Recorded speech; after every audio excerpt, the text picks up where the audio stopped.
안녕하십니까. 저는 편의점업계 현직자 그리고 점포도 운영하고 있는 편선생이라고 합니다. 오늘은 밀키트 창업 시 좋은 상권인데 월세가 비싼 곳과 안 좋은 상권인데 월세가 저렴한 곳 중 어느 곳을 선택해야 할까에 대해 저의 생각을 말씀드려보는 시간을 가져보겠습니다. 한두 달 전쯤 제 지인이 저한테 도움을 요청한 일이 있었는데 이야기를 해보겠습니다. 밀키트 전문점을 창업하기 위해 자리를 알아보다가 부동산을 통해 자리를 몇 군데 소개를 받았습니다. 7층짜리 건물에 병원, 학원, 사무실, 헬스장 등이 입점해 있고 가게 기준으로 50m 인근에 베스킨라빈스도 있고 파리바게트도 있고 버거킹도 있고 스타벅스도 있고 온갖 유명 프랜차이즈들이 몰려있는 이런 상권 1층에 10평짜리 가게가 나왔답니다. 권리금은 무려 4천만 원이고 월세가 350만 원이랍니다. 이곳은 누가 봐도 밀키트 전문점 창업을 하면 매출은 정확하진 않겠지만 그냥 잘 될 것 같았습니다. 유동 인구도 매우 많고 이런 유명 프랜차이즈뿐만 아니라 근처에는 각종 음식점과 술집이 있었는데 특이하게도 공실이 하나도 없었고 코로나 시대가 이곳만 비켜난 것처럼 항상 사람들로 바글바글 거렸습니다. 주변에는 아파트 세대도 4천 세대 이상이나 되어 정말 밀키트 전문점을 차리기엔 딱이라고 생각을 했습니다. 이곳 말고도 다른 곳도 소개를 받았는데 이곳은 번화가는 아니지만 인근에 아파트 2,000세대, 버스 정류장 앞에 무권리에 월세 80만 원짜리 10평짜리 상가가 나왔습니다. 바로 옆 상가에는 편의점이 있었는데 매출은 250만 원 정도로 고매출을 유지하고 있어 사실 지인은 아이스크림 가게도 할까 생각했지만 이미 근처에 두 군데나 있기 때문에 밀키트 전문점을 하기로 마음먹고 두 군데 중 고민을 하기 시작하다가 저한테 도움을 요청하였습니다. 한 곳은 상권이 매우 좋지만 권리금도 있고 월세 관리비까지 포함하면 400만 원이 넘었고 또 한 곳은 무권리에 월세는 비교적 저렴하나 자리가 그냥 그럭저럭인 상권이었습니다. 매장 앞 잠깐 주차할 수 있는 공간이라든지 에어컨 및 바닥, 천장 재사용 여부 등 여러 가지 이유도 고려하긴 하였지만 가장 크게 고려한 것은 권리금 및 월세였습니다. 권리금이라는 것은 나중에 돌려받는 거라고 항상 부동산에서는 말을 하며 예비 세입자들을 안심시키곤 하는데 개인적으로는 권리금은 없어지는 돈이라고 생각을 합니다. 어쨌든 장사가 안 되면 권리금이라는 건 받지도 못하고 나갈 수도 있는 상황이기 때문에 편의점이든 밀키트 전문점이든 다른 프랜차이즈 계약을 할 때 권리금은 최소로 낮추는 게 가장 중요합니다. 그리고 월세도 마찬가지입니다. 월세 350만 원을 감당하려면 하루 매출이 최소 70만 원 이상은 나와줘야 알바 안 쓰고 겨우 200 초중반 정도를 가져가실 텐데 요즘 밀키트 전문점 오픈한 곳들을 한번 보시면 깜짝 놀라실 겁니다. 하루에 잘 나와봐야 50만 원 정도 수준이고 70만 원을 판다는 건 정말 상위권 매장이어서 혹시나 하루 70만 원을 팔게 되면 정말 성공하신 거고 매우 바쁘실 겁니다. 단 오픈빨 매출은 해당이 안 됩니다. 어쨌든 권리금과 월세가 비싸지만 자리 좋은 곳과 자리는 그렇게 좋진 않으나 무권리에 월세가 저렴한 곳, 여러분들은 어느 곳을 선택하시겠습니까? 굳이 두 군데 중에 한 군데를 선택해야 한다면 저는 자리는 좋지는 않으나 월세가 저렴한 곳을 선택하겠습니다. 지금부터 자리는 좋지만 권리금과 월세가 비싼 곳을 선택하지 않는 이유 세 가지를 말씀드리겠습니다. 첫 번째, 장사가 잘 되면 경쟁점이 생길 가능성이 매우 높습니다. 사실 이게 50% 이상을 차지합니다. 경쟁점 정말 무섭습니다. 만약 이게 편의점이라면 저는 권리금도 있고 월세가 다소 높더라도 매출이 높게 나올 만한 곳을 선택합니다.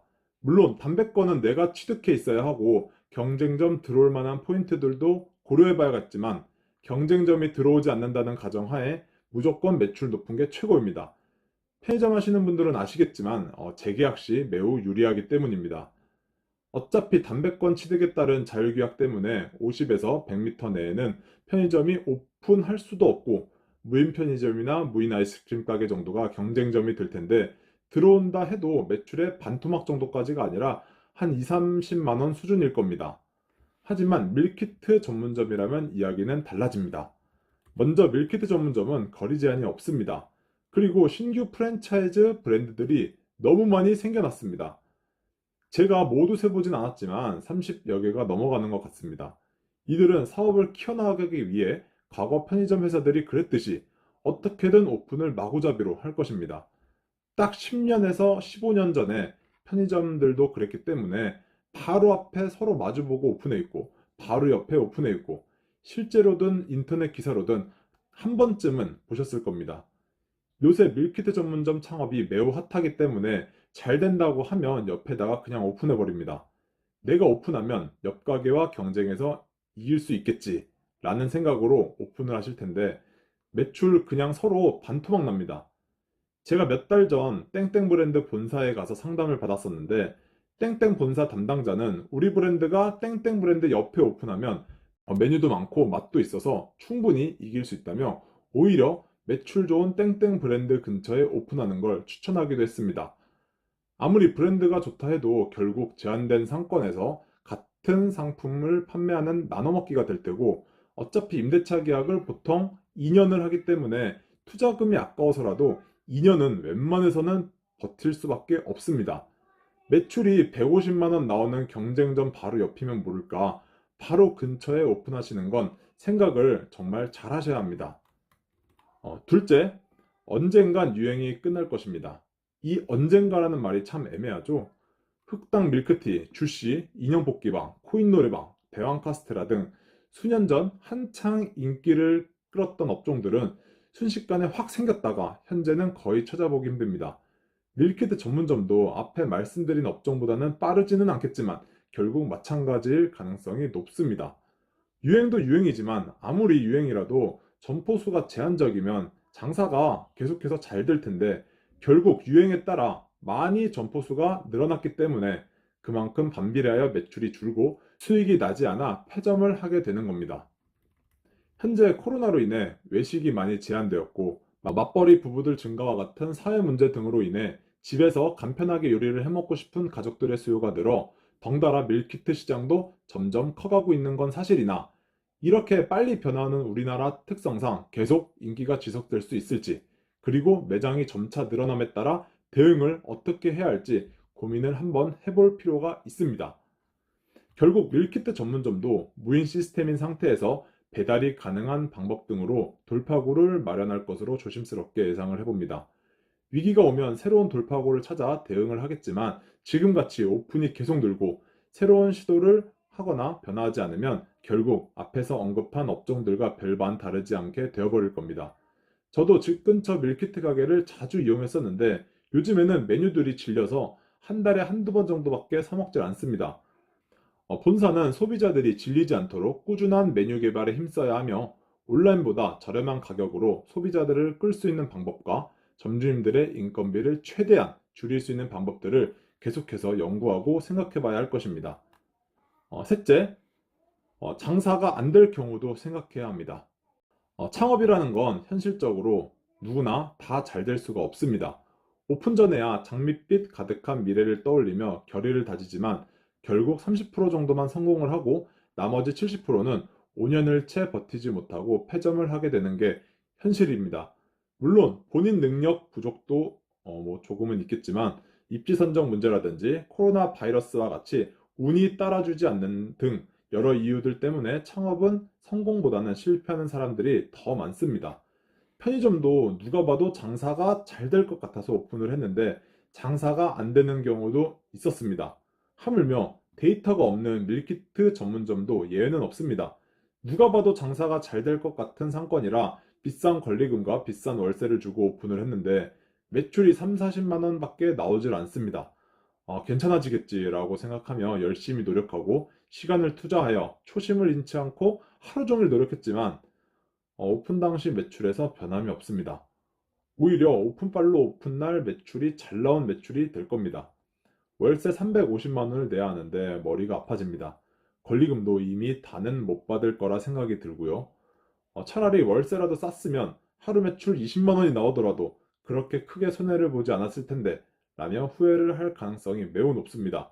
그래서 비싼 것보다는 저렴한 곳이 그나마 낫다고 생각이 듭니다. 이렇게 밀키트 전문점 창업 시 임차 조건이 비싼 곳보다는 저렴한 곳을 선택해야 하는 이유, 세 가지에 대해 말씀드려 보았습니다. 결정하는 기준은 업종마다 다를 텐데 밀키트 전문점은 임차 조건이 저렴해야 그래도 오래 지속적으로 유지할 수 있을 것 같습니다. 그리고 하나 더 말씀드리자면 2층이 1층보다 임차 조건이 저렴한데 2층에서 창업을 해도 되는지의 문제는 완전 다른 문제입니다. 2층에서 장사를 하시면 큰일 납니다. 무조건 1층에서 하셔야 합니다. 결국 저는 지인에게 임차 조건 저렴한 곳을 선택하라고 조언을 하였고 상권 좋은 곳은 과감하게 포기를 하였습니다. 최근 이곳 저곳 다른 곳도 알아보다가 결국 임차 조건이 저렴한 곳을 선택하여 임대차 계약을 하였고 9월 말 10월 초쯤 오픈을 앞두고 있습니다. 얼마 안 가서 상권 좋은 곳에는 밀키트 전문점인 땡땡 브랜드가 입점을 하였습니다. 하루 매출이 얼마나 나올지 정말 궁금해서 한 2주 뒤쯤 가보고 재고를 세보니 7, 80개 정도 있더라고요. 그럼 하루에 대충 70에서 80만 원 정도 판매하는 건데 현재까지는 나쁘지 않은 출발입니다. 하지만 투자금 대비 매출이 더 나와야 한다는 생각이 들고 이곳 사장님 가게 인근에 경쟁점이 생기질 않길 간절히 바라겠습니다. 요즘 돌아다니다가 아파트 상권에 10평짜리 공실이 나오면 저도 밀키트 전문점 입지 찾느라 그냥 지나치지 않고 관심 있게 보고 있습니다. 부동산 통해서 임차 조건 물어본 후 대략적으로 상권 조사해보고 긴가민가하거나 정말 확실한 자리가 아니라고 판단이 들면 그냥 지나치는데 꼭 정말 신기하게도 몇 주 뒤에 밀키트 전문점이 들어옵니다. 그냥 지나치는 가장 큰 이유는 공실인데 권리금이 있다던가 월세가 150만 원 이상일 경우 그냥 지나치게 됩니다. 저는 밀키트 전문점을 하려면 권리금은 일단 거의 없어야 하고 월세도 최대 150만 원 이하여야 그래도 사업을 계속할 수 있는 힘이 있다고 판단을 합니다. 무조건 저렴한 곳이 좋은 곳은 아니겠지만 그만큼 부담이 적으며 매출이 안 나와도 다른 것들로 이익을 만회할 가능성이 그나마 조금이라도 있으니 저의 생각이 100% 정답은 아니겠지만 그래도 권리 없고 임차 조건 저렴한 곳이 권리 많고 임차 조건 비싼 곳보다는 낫다고 생각을 합니다. 이 내용은 밀키트 전문점 한에서 적용되는 저의 생각입니다. 다른 업종들은 해당이 안 될 수도 있고 생각도 해보지 않았습니다. 밀키트 전문점이든 편의점이든 구독자님들만큼이라도 어떤 사업을 하시더라도 꼭 성공하셨으면 좋겠습니다. 제 말이 정답은 아니니 그냥 참고만 하셔서 좋은 선택 하셨으면 좋겠습니다. 오늘은 이만 마치겠습니다. 지금까지 편선생이었습니다. 좋은 하루 보내세요.